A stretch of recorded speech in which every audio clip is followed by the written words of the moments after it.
और एक के बाद एक खुलासा हम कर रहे हैं नोटबंद लालों का। नए नोटों से गड़बड़ी का काला खेल तो देश भर में चल रहा है, लेकिन गुलाबी गद्दारों का सबसे बड़ा गिरोह अगर कहीं सक्रिय है तो जैसा हमने ब्रेक से पहले आपको बताया था, वो है दक्षिण भारत में। दक्षिण भारत को इसलिए हम गुलाबी गद्दारों का साउथ सेंटर कह रहे हैं। दक्षिण भारत के अहम राज्य कर्नाटक की राजधानी बेंगलुरु इस मामले में सबसे टॉप पर है।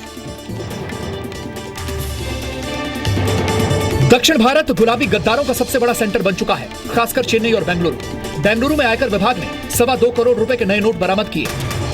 अब तक कर्नाटक में 24 करोड़ रुपए से ज्यादा के नए नोट पकड़े जा चुके हैं। बेंगलुरु का सबसे बड़ा नाम आरबीआई के कर्मचारी के माइकल और जेडीएस नेता वी वीरेंद्र का है।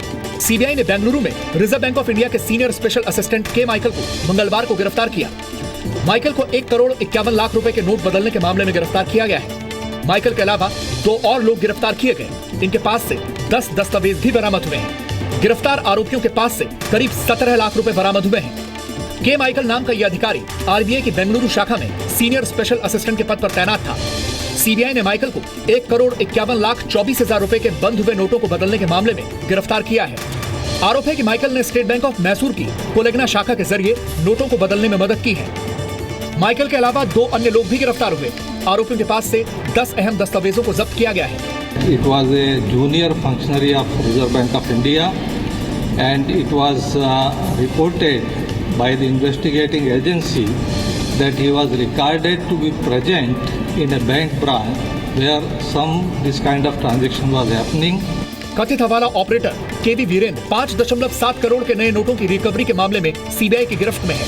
बेंगलुरु कोर्ट ने मंगलवार को उसे 6 दिन के रिमांड पर भेजा है। इस मामले में सीबीआई ने state bank of India, state bank of Mysore, ICICI bank और कोटक महिंद्रा बैंक के कुछ अधिकारियों पर भी केस दर्ज किए हैं। केवी वीरेंद्र के पास से कुछ दस्तावेजों की बरामदगी भी हुई है। तो दक्षिण भारत ऐसे नहीं साउथ सेंटर है, क्योंकि दक्षिण भारत में सबसे ज्यादा इस तरह की वारदातें सामने आ रही हैं। वर्धा आया था पिछले दिनों, आपको याद होगा। तो वर्धा के बाद जिस तरीके से तूफान आया था, उस वर्धा के बाद दक्षिण भारत में ऐसा लग रहा है नोटबंद लाल का भी तूफान आ गया। पूरे देश भर में टॉप 10 की लिस्ट में तमिलनाडु नंबर 1 तो कर्नाटक दूसरे नंबर पर है।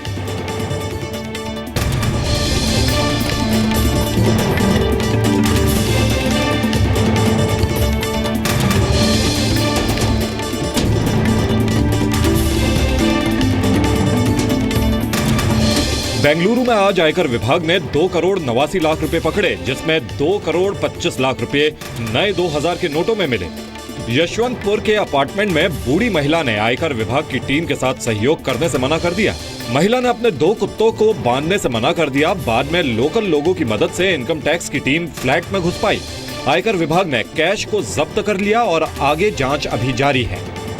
आयकर विभाग के मुताबिक कर्नाटक और गोवा में 36 ऑपरेशन लॉन्च करके 1000 करोड़ से ज्यादा की अवैध संपत्ति का खुलासा हुआ है।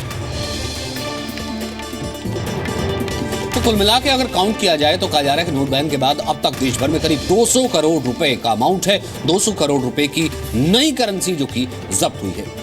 इसमें से अकेले तमिलनाडु से 120 करोड़ की नई करेंसी बरामद हुई है। 120 करोड़ रुपए की नई करेंसी कुछ छोटी मोटी रकम नहीं होती।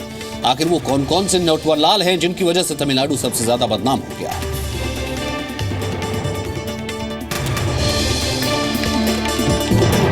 तमिलनाडु के वेल्लोर में 3 कारोबारियों पर इनकम टैक्स की रेड हुई, जिसमें से एक है जे शेखर रेड्डी।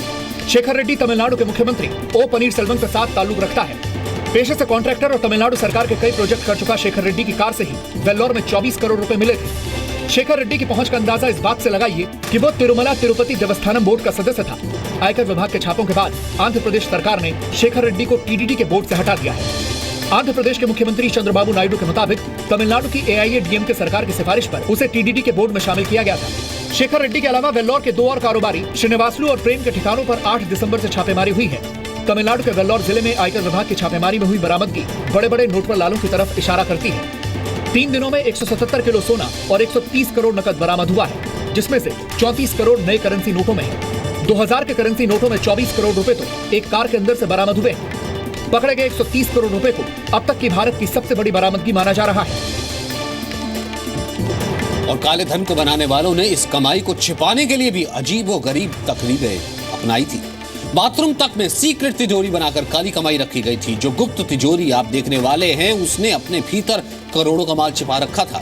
इसके मालिक की गिरफ्तारी होगी, लेकिन बैंकों ने जनता के बदले जिस तरह काले धन रखने वालों को सपोर्ट किया, क्या जांच एजेंसियां उस पर कार्रवाई करेंगी?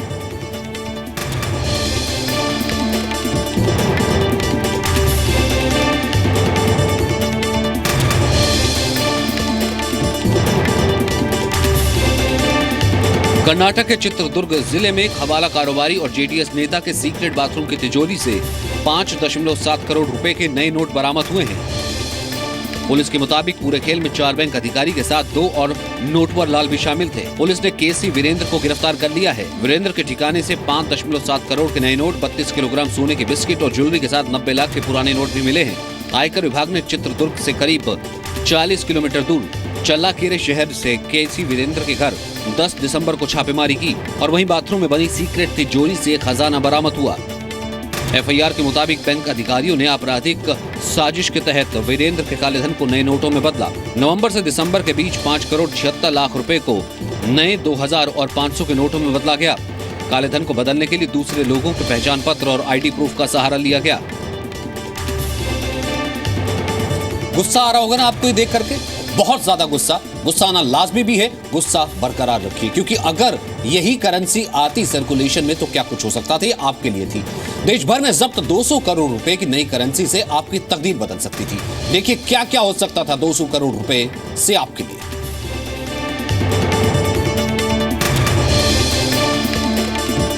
एक अनुमान के मुताबिक नोट बैन के फैसले के बाद अब तक 200 करोड़ से ज्यादा की रकम जब्त हो चुकी है। यदि 200 करोड़ की करेंसी बांटी जाती तो 10 लाख से ज्यादा लोगों को 2-2 हजार रुपए दिए जा सकते थे, यानी आपकी कैश की किल्लत कुछ कम होती।